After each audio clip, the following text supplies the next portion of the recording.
all need to understand what we're getting into. I'm proud to say I coined years ago the term fast track. You coined the term fast track residency. Because no matter what you've done, you can do more. It can be better. It is mind over matter. Wow. You like that, don't you? Who wouldn't like that? Everybody wants to get on that gravy train now. The most ridiculous thing you can possibly say, please don't do it to yourself. You get hit without even realizing you were run over by a truck. What are you doing? I have people that get so annoyed at that. What? What you heard. Hi, welcome to the Punta Cana podcast. My name is Cheryl Henderson, and I'm your guide to Punta Cana living. Today, I have a very important guest on the show. Her name is Maria Abreu from Abreu Asociados. She is a legal expert here in Punta Cana, and today we're talking about residency and investment. Welcome to the show. Thank you for having me. It's quite an honor to be here. Yes. And first, before we get started, I need everyone to know that we go way back. Yeah, we do. I just want to start with that. Maria and I met each other, I don't even know how many years ago, but Yeah. it was before I actually knew people who were really speaking English. So when I first met her, I was amazed because her English is so good. We would literally sit on the phone and talk for hours. For hours. Hours. And I love her, and I affectionately consider Maria my homegirl. And by the end of this episode, you will know exactly why. So now that we have that taken care Well, honey, I would not make the trip to, out here for just anybody. I had all kinds of things happening at the front, and I'm like, Cheryl's waiting. I gotta go. And I am so happy that you are here. So tell us, first of all, we know that you're a legal expert, and we're going to get into some legal things. But first, let's talk a little bit about your background. I know when I first met you, I was like, your English is really good. You're American, Dominican. Give us a little of your personal background. I was born in the U.S., in Delaware. That's right, I'm here. Delaware. I'm here in a town called Brandywine. Oh, my goodness. Anybody from Brandywine out there? Is Brandywine in the house? I wasn't even born in the capital of Delaware, but anyway. And I was raised in New York, and I practiced law there until I came. I've been here for approximately 20 years. Wow. And one of the things I always say is that the art of flowing is something you really have to master it, because when I came to this country, I did not come with this plan. Right. Okay. I didn't come here to practice law. I didn't come here to set up a law firm. Totally different scenario. I was working for a firm in New York remotely, and then I would fly back and forth. And, out of nowhere, a friend of mine that we met back in the States who was also living here was like, you know what? We should look into providing assistance to those looking to relocate here. Wow. I remember that was the one afternoon that changed my life. I'm like, what? I was like, nah, I'm not going to do that. And then she calls me back that Monday, 2 days later, and says, listen, I have our first potential clients. Are you sure? And I was like, well, the moment I said yes, the rest is history. Right? It was the domino effect. About 2 months later, we registered the company. And then a month after that, we rented our first office space. Then I had to obviously study law, get licensed here. Oh, really? You had clients, and then you had to get the business and stuff. That's the way things can happen sometimes here. I mean, the origin stories of how people came here, how they started their business, it's just like something calls our attention. Yeah, and then she ended up going back to the States, and she kind of sold me her half of the business.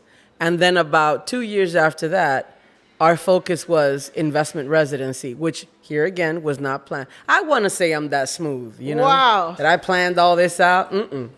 I pretty much stumbled into everything you're seeing right now. And you are phenomenally Thank successful. you. From as far as I know, and I feel quite confident that you are the #1 residency attorney in the Dominican Republic. I wouldn't say number one. I'm not going to go as far as that. You do have good firms, serious firms in the country. But I will say that what sets our firm apart is that we are expats ourselves. Yes. There's an empathy that goes with being a part of the community that you represent. And what it does, it helps you go the extra mile. You're not just corporate, you're not just dealing with a process. Many times my clients come to me for like emotional therapy. I gotta talk them off a ledge. But you know what? It reminds me of what I went through when I relocated. There are two processes that go on simultaneously. You have the to-do list. I got to get status. I got to move my things, ship my, household items. I need to rent or buy a place. That's the to-do list. And then there's a whole emotional process that goes along with it. And I think that, for someone who is not an expat and has gone through that, they can't understand. Right. This is why I'm motivated to go the extra mile. So I'm sitting home at 9 o'clock at night and I have a client call me and they're like, I'm freaking out. Exactly. And I'm like, talk to me. We don't know who that might be. We might not have any idea. No, not at all. It gives you an empathy. And also you work extra hard because, expats are my people. Yes. And it really, really shows. When I first met you, I felt such a connection to you. We could speak the same language. You were saying honey this and honey that. And I felt so comfortable, so at home. I felt like I wasn't here alone by myself because I had a homegirl that I could call and we could talk about anything. And I just have to say, she talks about me, but I've learned so much from Cheryl. I mean, Cheryl is one of the people that I admire the most, and that's hard for me because I'm hard to impress. It's not just the fact that she's a high-quality professional who makes painstaking efforts to, bring the best to her clients, or the fact that she works tirelessly to improve on perfection. Because no matter what you've done, you can do more. It can be better. So her view is just limitless. But on a personal note, the person that you guys are dealing with here, amazing. She is just always brimming with positivity. And everything's possible. You never hear her say, I've never seen you worried. I'm like, how does she do it? And, the biggest thing about Cheryl, and those of you who have the privilege of doing business with her, observe her example. She is, in fact, proof positive that it is mind over matter. There's nothing she cannot accomplish. So you're before, those of you who are coming to buy, to relocate in the country and meet her and do business with her, observe your after if you have the right mindset. So I admire this woman to no end. Thank you so much. Absolutely. I feel the same way. I literally feel that I would not be here were it not for you and some of those conversations, the encouragement, and you telling me what I tell everybody else. I love working with your team. They were there with me. They met me at the immigration office. They handled all the paperwork. Really, I just had to show up. And I really appreciate that from you and your team. So can we understand a little bit about how that process works and Sure. what is required to get residency? Absolutely. Residency is a two-part process, okay? Now, I want to clarify that there are many countries where you can enter the Dominican Republic with a tourist card. Now, a tourist card allows you a 30-day stay, and you do have the option of extending that to up to 120 days with a simple process that can be done online on the Immigration Department's platform. But if you're looking to obtain residency, you must go through a visa process. Now, what is that? A visa is an entry document, folks. And I want to say that again, an entry document, because in many countries, people can live and reside on a visa, but not in the DR. The visa is the first step in the residency process, okay? Unless it's a business visa for, business people who come and go and have no intent to live, then you get a 1-year visa or a student visa. But for residency purposes, for those who are looking to live here, relocate here, we have to start with a visa. Now, that process starts in the Dominican consulate in the respective countries. So a process is done, a file is deposited with that consulate in that country once the visa is approved. And I want to clarify, consulates do not approve visa, folks. They are just the receivers of a file. They represent the Ministry of Foreign Affairs in that country. So the approval of a visa comes from a State Department known as the Ministry of Foreign Affairs, which is the entity that supervises all of the consulates around the world. So basically, they receive a file. Once they see the file meets standards, they will now send the file digitally to the Ministry of Foreign Affairs. Their consular department will now evaluate the file and either issue a denial or issue an approval. They advise the consulate, who in turn advises us, and that's when we either send the passport or an appointment is made for the foreigner to come in. Now, once that visa is issued onto the passport, you have 60 days to enter the country. It's an entry document, folks. So the only purpose of that visa is for you to enter the country with permission to now proceed to the residency, a part of the process. The residency is handled by the Dominican Immigration Department, Dirección General de Migración, okay? A separate entity. Now, among the documents that must be provided for a residency process, in that file, copy of the visa. Do you see why you got to go through that first? They want to see a copy of the visa. So we got to get it. That's it. And I want to say something. There are many countries around the world that are allowing to do this virtually. What does that mean? U.S. citizens, Canadians, some European countries, Latin American countries. If people are already living here, they're giving the option of doing the visa process while they're here. So what does this mean? We can get all the documents together, send them digitally to the consulate. The consulate will do the process. The payment is transferred via bank or whatever. And then once the visa is approved, the passport can be mailed in or overnighted into the consulate. The visa is stamped, and then they'll overnight it back to our office. This is a tendency here that always needs to be addressed. You have people that, since the DR is so lax about, enforcing laws, especially immigration, people have the tendency of just overstaying, living here. And then when they leave the country, they pay an exit fine, okay? Problem with that is that the DR is known for changing directions from Friday afternoon to a Monday morning without prior warning. So if at some point they choose to enforce what the law establishes, guess what's going to happen? And this happened back in 2017. People who had the tendency to overstay were not being allowed back in unless they came in with a residency visa.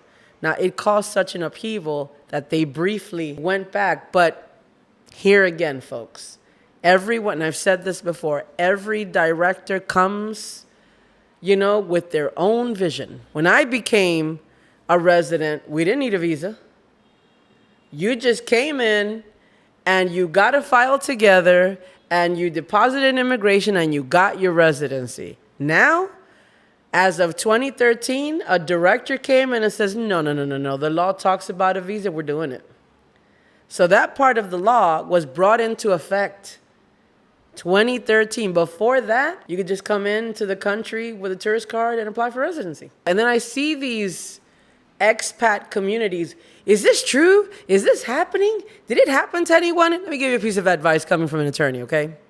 The only way you can live in a country peacefully is if you are adhering to what the law establishes. People who are here legally don't care what's going on out there, what's happening, what the trend is. They're following the law. They're respecting it. So they can sleep at night. They bring whatever change you want. Ain't affecting me. You follow me? So Important. Now, once you get that visa, you enter the country. Listen, that's the purpose of the visa. That's it. So people are sitting there, but I got a visa. Should I show it? No, you show it at the airport when you enter the country. And once they stamp the entry, the purpose of the visa was met. Now, that stamp that they place, the entry stamp and the visa, forms part of your residency file. Okay?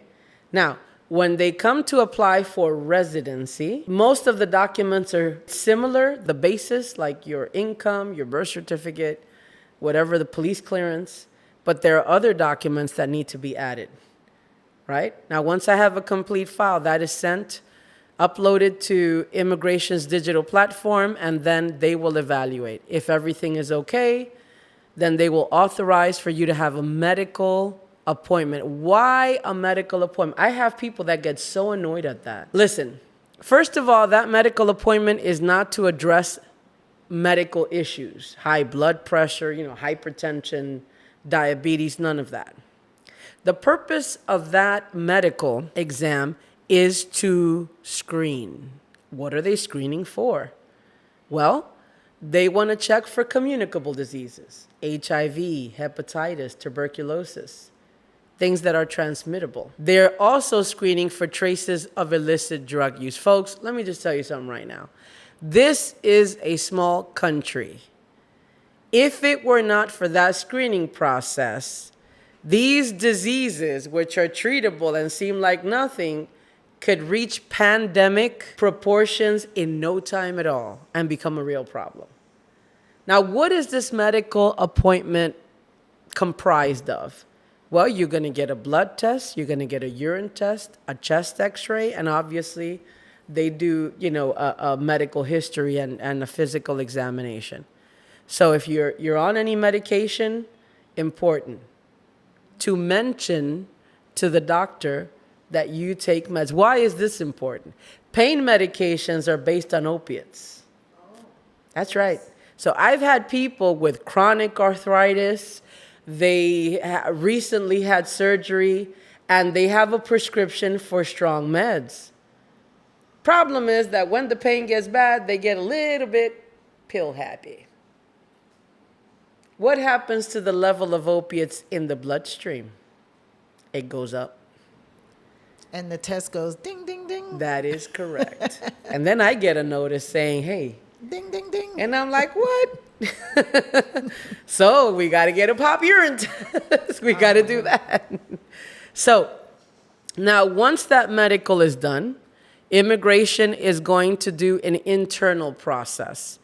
Basically, they're going to do an international search with Interpol and different, authorities back in the country where you're from here to make sure that you're not, a wanted criminal or something, or there's, pending legal action against you. And that part could take maybe a couple of months. Now, once that's done, depending on the type of residency that you apply for, you get an appointment. Comes digital to the digital platform. And you can either make that appointment or reschedule it, okay? So there's the layout of the actual process for you. And on the same day that you get your residency, you get what is known as a cedula, which is a state ID. Now, I just want to say that here, most of what you're going to do is going to just require that cedula. They're going to ask for a cedula. The residency card is more for border use. When you leave the country, instead of the cedula, you're showing the residency card, right? But here in country, it's the cedula that you're going to use the most. Right, and the cedula is just an ID card. That's what it an is. ID card, That's what yes. it is. Okay. Showing that you have. And if you are foreigner, it says no vota, meaning you don't vote. And it's greenish because the Dominican cedula is like kind of orangey. So yeah. I haven't noticed that.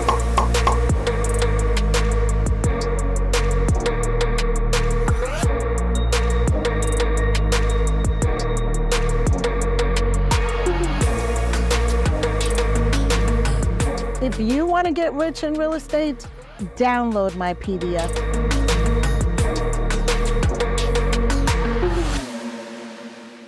Let me just say, you definitely know your stuff. I mean, I'm just sitting here like, this lady knows what she's doing.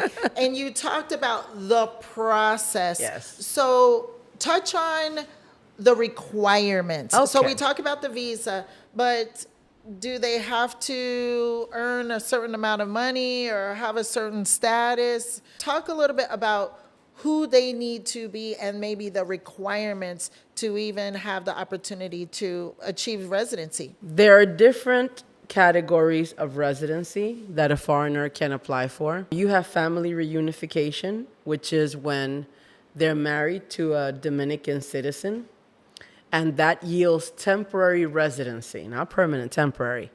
And in many cases, if they have a child living here that they support, that can also, that's a little known fact, I've actually gone away with that. Because they have family ties. I am not telling you people to go out and get married. All right, let's get that out of the way. I had mentioned before that the Ministry of Foreign Affairs is a separate entity than the Immigration Department. This is an important fact to understand because even though the qualifications, in other words, the requirements are similar, they're not exactly the same, and I'm going to explain to you why. We've talked about permanent residency under the investment program, which constitutes about 85% of what our office handles. That's our specialty. Now, how do you qualify for residency under the investment program, also known as the fast track?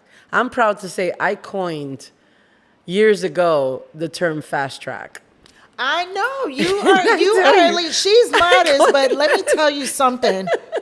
This is the lady. You coined the term fast track residency. I'm always trying to put everything into a context. Okay. That's what it is. They call it the fast track because it is the shortest route to citizenship. And I'll get into that in just a minute. So when you talk about investment residency, everyone automatically goes to, well, how much do I have to invest? Of course. That is one of three avenues. I'm going to explain that to you now. So years ago, to go through the investment department in immigration, you had to invest, according to the law, a minimum of $200,000 US in the country. That's verifiable. So that would get you residency under the investment program. Then 2007 rolls around, and we get a president with vision. So he decides to open that door to individuals that meet certain criteria. And what are those criteria? If you're a pensioner that earns a minimum of $1,500 US a month, you qualify. Wow. And it's $250 per additional family member. So if it's a couple of retirees, $1,750 gets you through the door. For fast track For fast track residency. Okay. The other avenue is what they call a rentista or a rentier. This is a person who's had passive income for the last 5 years, a minimum of $2,000 per month. For instance, if you get rental income from a property that you've owned for 5 years, a minimum of $2,000, you qualify. If you own a business abroad, you have a company, you have a business, and that business yields an income of $2,000 or more a month, you qualify. Stocks, bonds, annuities, you name it. If it's a passive income, $2,000 or more for 5 years, you qualify for the fast track residency. Wow. Yes. I did not know that. That is correct. Because everybody goes, okay, investment, but the $200,000, I'm like, one of three avenues, folks. Right. One of three. And a lot of people qualify as a pensioner and as a rentista, as a rentier. Because they qualify. many people have passive income, have investments, rental properties, but do they have to be in the Dominican Republic and the business has to be? No. Any business, any income that is derived abroad qualifies you. The company doesn't have to be here. If you've had a company for years back home and it yields that $2,000 per month, you qualify. So when you say abroad, just so that we're clear, you mean they could have a business back home, That's correct. and that is considered a business abroad. That is versus correct. That's them being from the United States and having a business yeah. abroad. Being So when I'm here. preparing the file, I'm like, I add in the list of documents, they're documents of incorporation from the U.S. company. And I prove it's been registered for 5 years or more. Okay, and this could be for Canadians as well, and Any other nationalities? nationality, any nationality, Okay. any nationality. So take note, folks. You can qualify for the fast track. And what exactly is fast track? How does that make it easier or quicker, or maybe fewer other requirements? What's the difference? I'll tell you, most of the people that apply for residency under the investment program, also known as the fast track, they do it for the tax incentives. And this is the good part. Oh, okay. Here are the goods, girl. Let's talk about the good stuff. Oh, yeah. You get a tax exoneration from the transfer tax that you pay on the first property that you buy. So when you purchase a property here in the DR, to transfer the title from the name of the seller to the name of the buyer, you have to pay a 3% tax, 3% of the worth of the property, okay, which could get up there depending on the cost of the property. So on that first purchase, you're exonerated the transfer tax. You are exonerated from paying the 1% property tax on any property that's 5 million pesos or more. And I swear, I'm so tired of calculating this. It's about $170,000. Now, Cheryl, I love her projects. She's Confotur. Confotur is the best thing a foreigner could do buying in the DR. Everybody wants to get on that gravy train now. That's even a better package than residency when it comes to tax exonerations, but it's limited to the project that has it. Exactly. And this is why I have lights going off in my head, because we do talk about Confotur. Being in real estate, we talk about Confotur, and that people can have those exonerations if they buy in that particular project. That's what it is. It's a very smart move. Years ago, Confotur was an incentive that the government provided the hotel businesses that came to develop and purchase in the country. Why? Because hotels, they bring tourism. So they would give them an incentive. You don't have to pay the 3% transfer tax. You don't have to pay the property tax. You're exonerated from paying tax on all of the income generated by the project. Capital gains, you're exonerated that 27% tax. Wow. You like that, don't you? Who wouldn't like that? No taxes. That's right. Now, Yes. this incentive was granted to these hotel projects and, resort projects for 15 years. 2010 rolls around. Exactly. I And the was here. same president with the same vision decides that he wants to expand that. So now he doesn't just extend this incentive to the hotels, now hotel-like projects. So for instance, Cheryl here has a project where the condos are individually owned, right? But you have a common pool area, you have your social area. It has an administration that handles short-term rentals, sounding like a hotel, right? Yes. A reception, Reception. beach access. There you go. Yes. And so to these projects that are also bringing in not only tourists, but investors, the Ministry of Tourism grants them the Confotur incentive. So what does this mean for you guys out there? It means that if you buy into her project, all of these incentives are open to you. And you get a certificate from the Ministry of Tourism indicating that. Yes. So you don't have to annually be checking in with DGI, which is the Dominican Internal Revenue Service. You don't have to worry about that transfer tax. You're not dealing with capital gains tax in the, case of reselling. You're good to go. And that is big money at the end of the day. If you do the math and you're saving 3%, 1% annually, 27% on the sale, it really multiplies your gains from the investment. And not having to pay taxes on what you earn. Because, see, here's the thing. To whoever's a thinker and a straight up investor, they're going to think, so we're in Punta Cana in the hottest spot a block away from the beach. This property is going to rent a lot. How much taxes am I going to be liable for? And the answer is zero. Zero. Yes. None. Exactly. Okay? And that's And beautiful. although residency under the investment program gets you that exoneration for 3 years in any project, the benefit with residency is that any project, whether it's Confotur or not, provides that. But if you buy with a project with the Confotur incentive, even if you don't have residency, you're off the hook.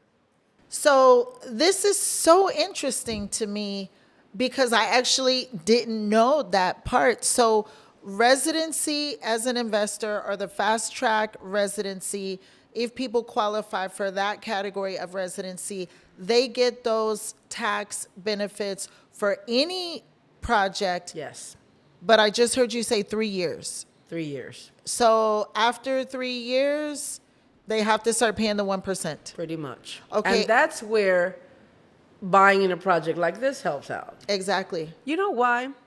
Let's suppose that you want to have several investments. So here you come, you want to have a condo for short-term rental.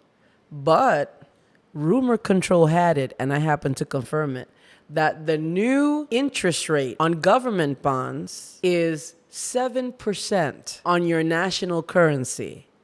So if you're investing $200,000 in USD, you're getting 7% of that guaranteed. Yeah, everybody wants to jump on that bandwagon. Right? Rumor control also had it, and it has been recently confirmed, because my ears are always pricked, that if you take that same 200,000 and you turn it into DOP, you increase the interest rate to 9%. And DOP is Dominican pesos. Dominican pesos. Okay. Now, for newcomers, that's a big jump because they're new to the country. They want to get their feet wet. But still, what's the interest rate you're getting back home? Not even close. Not even close.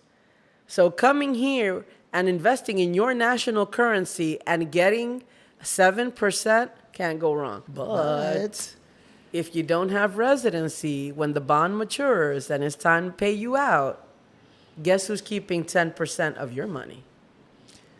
The Dominican government. Pretty much.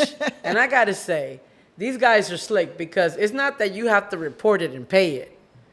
They automatically deduct it when it is a banking or financial institution. So you get hit without even realizing you were run over by a truck. Oh my gosh. So the thing is, if you're interested in diversifying, absolutely, the residency helps you because that blanket covers all investments. But if you're only interested in investing in real estate, Confotur definitely. Absolutely. And Absolutely. you check all the boxes, and I'm not a salesperson, not just the quality of construction, I mean from a legal standpoint. I look very carefully. I do my due diligence. Your Confotur especially is awesome because it rolls over. Mm-hmm. Oh, another interesting fact. So Confotur tends to only apply to the first buyer. Yes. It doesn't transfer. Yours does. Does it? Yup. I didn't know that. Look at you, Maria. Beautiful. I actually didn't know that Confotur could be transferred. Sure can. I'm learning so much here. Mm-hmm. Wow. Very amazing. Because Very, very it's the amazing. project who has it, not the individual. Really? So there are different types of Confotur. Mm-hmm. I thought it was always a project and it passed to the individual. It's the project itself. Imagine waking up in paradise. Forget about those ordinary all-inclusive resorts. Welcome to Boutique Hotel Las Flores, a secluded oasis in the heart of Punta Cana. Come, let's take a look.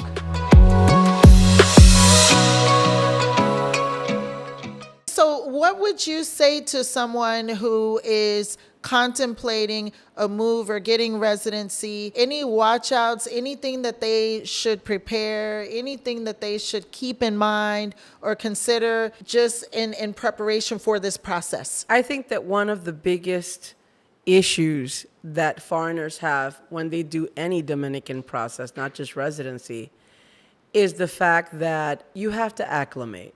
You're coming to a different country with a different mentality. I know especially Americans are all about time frames and schedules and, everything has to be just so. That's not the case here, guys. Okay? No, definitely not. You're talking about a country that the economy is on the rise, the infrastructure is ever improving, but it is far from being a completely developed country in that sense. It's on a growth path. What this means is when it comes to efficiency, when it comes to speed, not a shining example. No. So- And it's island time. It's island vibe. Even the flies are slow. I mean, if you swing at a fly, you might hit it. So be careful. But at the end of the day, this is why we love it here. You just hit on a point that I wanted to mention. I did not want to emulate the corporate attitude that I had in the States. Mm-hmm. I did not want to run a firm on that type of mentality or on that type of feel. I wanted it to be different. This firm is a completely different creation. Okay, so elaborate. Besides providing, legal representation, of course, it's very serious work. We want to emulate the mentality, the energy of the country. We're happy. We want to be happy. We want to enjoy ourselves. Not this excessive formality where people feel like they got to wear a suit to come see me. I didn't want to run a firm that way. I have a relationship with most, and I deal with volume, and somehow I still manage to know who everybody is. Mm-hmm.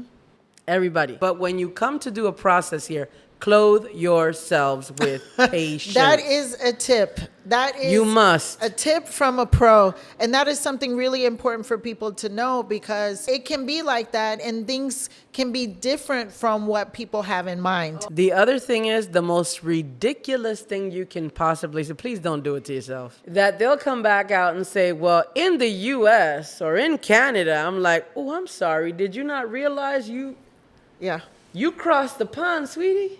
I regularly You're in a whole different country. We don't care about what happens out there. Exactly. Different country, their own laws. Right. So you have to deprogram.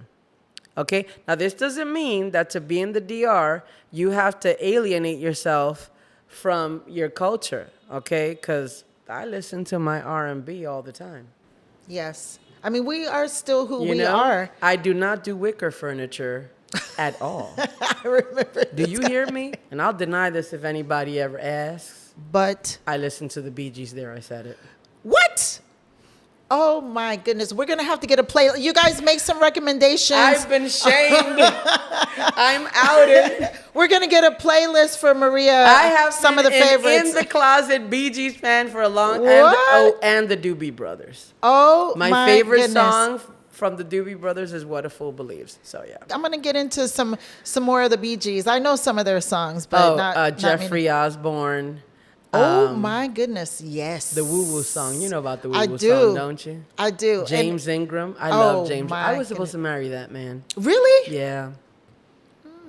Maybe he might need residency. In another life, he was going to be my husband, 3 kids, sing me to sleep every night. Oh my goodness, Maria, you got me good.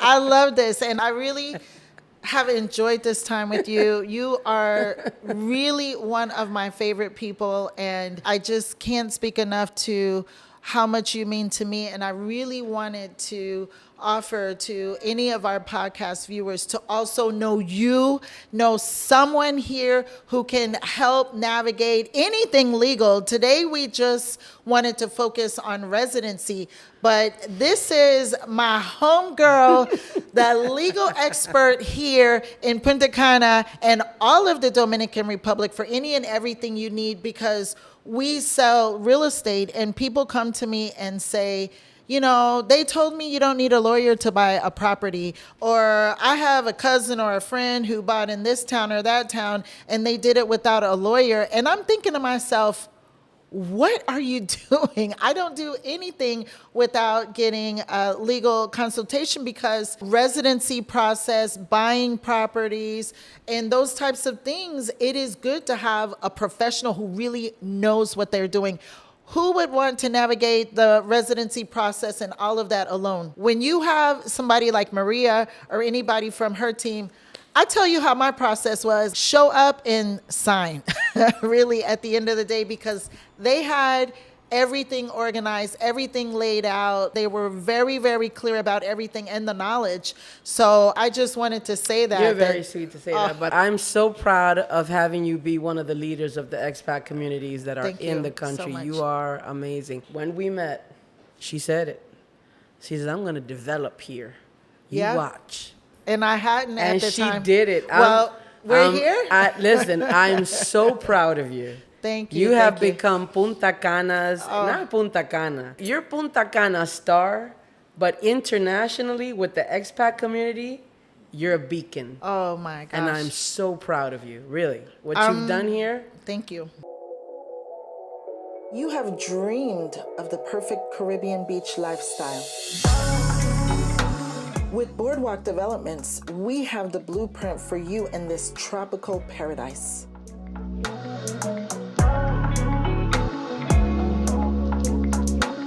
Celebrate incredible returns when you elevate your investment portfolio with the hottest real estate in Punta Cana.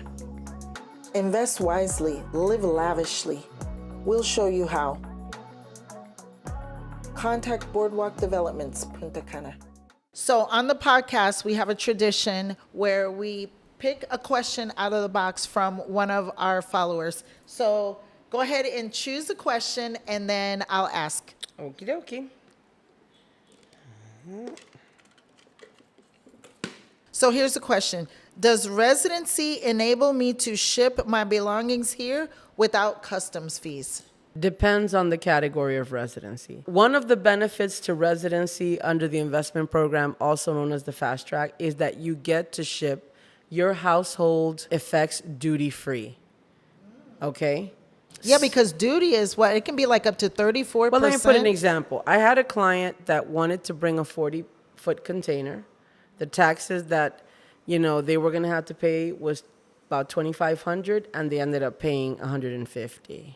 What? What you heard. From $2,500 to $150? Mm-hmm. And there is a lot you can do with that other $2,350. That is correct. Wow, that's amazing. So the type of residency can dictate that. It can dictate that. And then a lot of things also depend. They mostly bought furniture. Mm-hmm. So I have to say that $150 will go up if you have certain items that are, electronic items, and not all electronic, certain things, because I have clients that have a large array of interesting toys. So there are things that, you may have to pay a reduced tax on, but with them, it was all furniture. You bring it in duty free, okay? You're just paying the shipping, and that's pretty much it. Also, the first vehicle that you either buy or import, you get a 50% tax incentive. And I have to say, importing a vehicle could be quite expensive. Yeah, I So have having horror a 50% stories. reduction in that import tax is a big deal. And more than $2,300, I'm sure. Pretty 25, much. yeah. And so here, if you want to buy the vehicle, here again, you would get that transfer tax reduced by about 50%. Really? Yeah. Buying a vehicle here? Mm-hmm. Wow. This has really, really been amazing. And I feel like we have really just only scratched the surface. So we will have to make a list of topics and have you back, because we all need to understand what we're getting into when we're thinking about doing business or moving to a foreign country. And legal is a very, very important part of it. You could think that legal topics can be boring, but this has been really extremely interesting, and it's residency. And I'm so happy to have had you here as a guest on the Punta Cana podcast. Can you tell folks how to reach you? I like WhatsApp.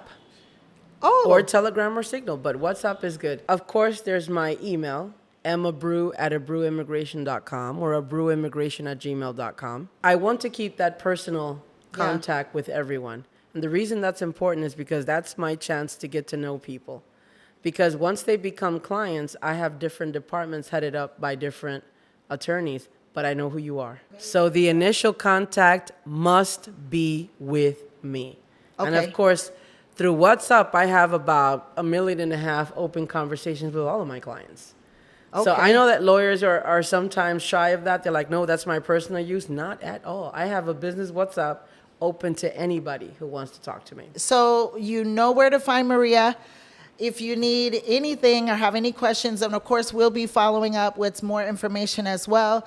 So be sure to like, comment, follow, subscribe, everything, and continue to support the podcast. We will continue to have amazing guests that will share such great information for us and help us know more about how we can do what we want to do in Punta Cana. Thank you for having me. Thank you. Thank you. Thank you.